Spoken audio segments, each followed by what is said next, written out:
probablement l'arbitrage du siècle. Quelqu'un aurait échangé 20 000 $ contre 600 000 $ de crypto, et ça sur la blockchain Phantom. Il y a quelque chose de louche là-dedans. J'ai investigué un petit peu et je peux vous dire que je suis sûr à 1 milliard de pourcents que ce n'est pas un arbitrage. Je pense que cette personne a réussi à utiliser un bridge qui était plus actif entre guillemets. On va rentrer un peu plus en détail, c'est assez intéressant. Mais déjà, je vais vous montrer comment j'ai réussi à récupérer l'adresse de cet utilisateur juste avec les screens que j'ai sur Twitter. Moi, je vois juste ça. Voilà, il a converti des AXL USD en Ethereum et aussi des AXL USD en Bitcoin. Alors évidemment, si vous avez suivi sur ma chaîne YouTube, je vous en ai parlé plus d'une fois de multi-chain. Le bridge est mort, donc évidemment toutes les cryptos qui étaient backées par ce bridge ne valent plus ce qu'elles sont censées valoir. Hein. Le Bitcoin et l'Ethereum qui sont ici sur ces transactions étaient backés par multi-chain, donc évidemment aujourd'hui ça vaut plus du tout la valeur qu'ils sont censés avoir. Le Bitcoin il est à même pas 2000 $ je crois par exemple. Bref, alors, moi là j'ai assez d'informations déjà pour trouver l'adresse du gars. Alors on pourrait se dire que j'ai juste à taper ça et essayer de trouver la suite. Non, c'est trop compliqué. Moi ce que j'ai fait c'est de regarder plus en détail la transaction.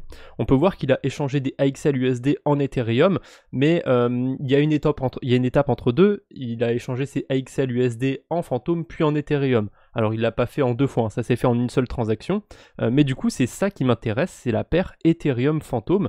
Je peux me rendre sur un outil qui s'appelle Dex Screener.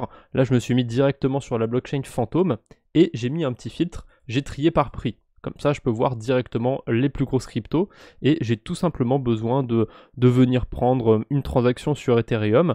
Moi, ma petite intuition, c'est qu'il était passé par le plus gros protocole sur la blockchain Phantom et aussi celui qui a le plus de liquidité. Vous voyez qu'il y a 1 million de $ sur l'ETH Phantom. Donc, mon intuition, c'est qu'il était passé par là.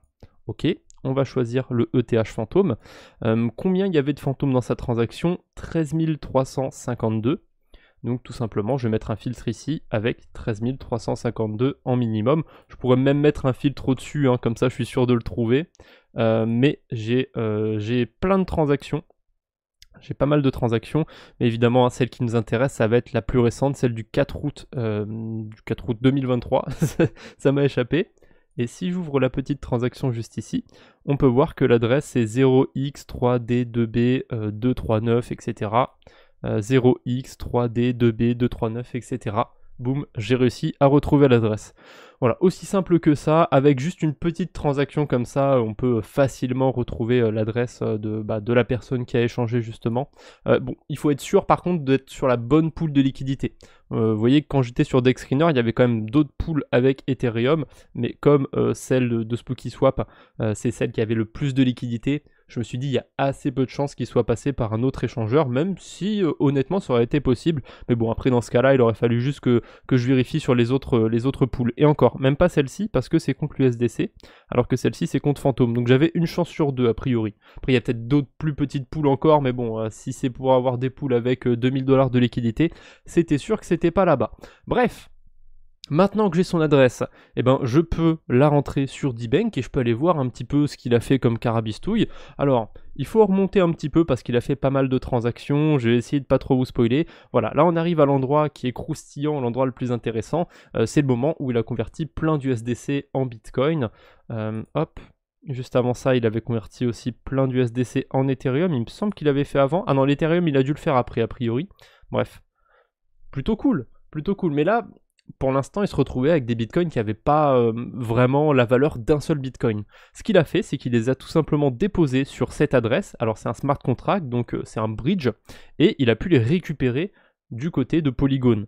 Alors moi, ma première intuition, c'était mais comment il a fait pour utiliser multi-chain? En fait, il n'a pas utilisé multi-chain. Ce qui est beau encore une fois avec D-Bank, c'est que j'ai juste besoin de cliquer sur l'adresse de contrat ici, je l'ouvre dans un nouvel onglet, et D-Bank il connaît pas mal d'adresses, et il sait que cette adresse, ça appartient au protocole EvoDeFi. Alors EvoDeFi, c'est un bridge qui est plus du tout utilisable, en tout cas quand on va sur l'interface utilisateur, ça ne marche pas du tout. Vous voyez que si j'essaye de bridger quoi que ce soit, il me propose même pas de blockchain, donc le protocole est a priori mort, sauf que Alors, ça se voit pas trop maintenant sur le portefeuille parce qu'il s'est passé des choses depuis, mais vous voyez que quand même sur le portefeuille de... Enfin, c'est pas vraiment un portefeuille, sur cette adresse plutôt, il y a 200 000 $ de liquidité. Ça veut dire que même si le protocole est mort, il y a encore de l'argent dessus. Et en fait, il y avait même des millions de dollars, sauf que si on va voir encore une fois les dernières transactions, alors on va voir qu'il y a des petits malins qui ont réussi à déposer quelques cryptos dessus, mais vous voyez qu'il se passe rien, il n'y a plus de retrait ou quoi que ce soit. À mon avis, c'est plus possible de faire le coup de déposer des fonds sur ce bridge et d'en retirer. On va revenir encore en avant, vous allez voir, il s'est passé pas mal de choses. Bon, là, c'est des petits malins qui ont déposé des cryptos. Je crois que c'est à partir de là, mais on va revenir encore avant. Voilà, non, c'est ici. Vous voyez qu'il y a plein de retraits, plein de withdraws sur pas mal de blockchains, un petit peu partout. 4 bitcoins par-ci, 129 000 USDT par-là, 100 Ether par-ci. Hop, hop, hop. Et en fait, ce qui s'est passé, je pense que le créateur ou un des créateurs de EvoDeFi a vu que quelqu'un avait trouvé que le bridge était entre guillemets encore actif si on trouvait un moyen d'interagir avec. Et du coup, on peut voir en fait qui a récupéré les fonds ici sur toutes ces interactions. Et c'est cette adresse. Donc, vous voyez, il y a 3 millions de fonds dessus qui ont été entre guillemets sauvés, récupérés du bridge. Donc il y avait moyen encore pour le gars de péta pas mal de sous-sous. Hein. 52 bitcoins sur Ethereum, 28 bitcoins sur Polygon, c'est plutôt pas mal. Bon, le mec, il s'en est quand même tiré avec un certain butin, puisque si on regarde encore, là je suis sur l'adresse du gars qui a fait le soi-disant arbitrage, si on regarde un petit peu son adresse, il a accumulé pas mal d'Ethereum et évidemment, voilà, il a utilisé Tornado Cash, le classico-classique quand on veut pas essayer de nous retrouver. Voilà, 100 ETH par-ci, 100 ETH par-là. Par contre, ce qui me perturbe un petit peu, c'est que, alors, le gars, son adresse, il a depuis 2154 jours, hein, c'est un OG un petit peu, depuis les tout début d'Ethereum, mais il a un ID et tout sur D-Bank, alors je sais, il a vérifié son email et tout.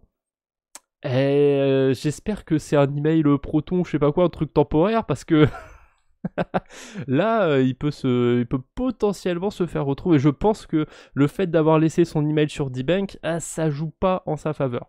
Bon, après, est-ce que le protocole EvoDeFi, les développeurs et tout, ils vont aller le poursuivre ou quoi que ce soit? Bon, ça, c'est eux qui voient. En tout cas, je pense que c'est faisable.